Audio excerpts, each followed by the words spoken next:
1 year ago, an EF2 tornado swept through the Suncoast, killing a couple in Manatee County.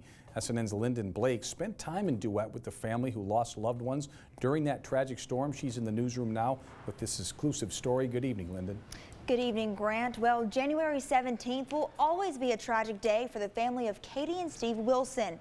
The Wilsons were killed in their mobile home off Albritton Road in Duet, but instead of focusing on the Wilsons' death, the family is choosing to celebrate their life.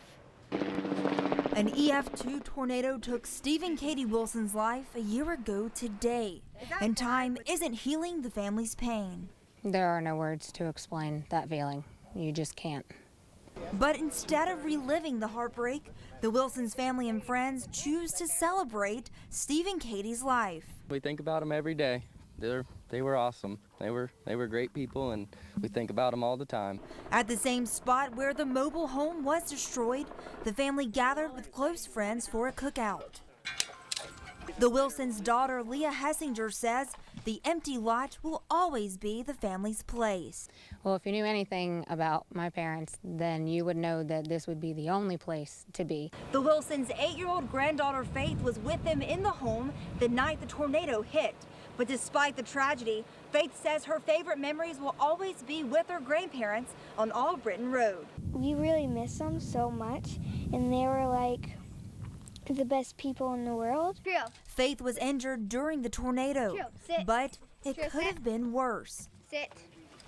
Hessinger says she owes everything to her brother, who rushed Faith and her 3 cousins to the family's barn, saving their lives. Being able to, wake up with my daughter has been my saving grace. Hessinger says she'll never recover from losing her parents, but their legacy will never die. We find ways to fill those voids by, spending time with each other and keeping close the friends and family that we do have, and they're keeping their memories alive.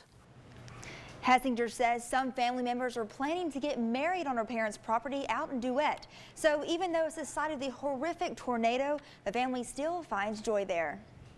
Great reporting, Lyndon. Are there any plans out there to rebuild?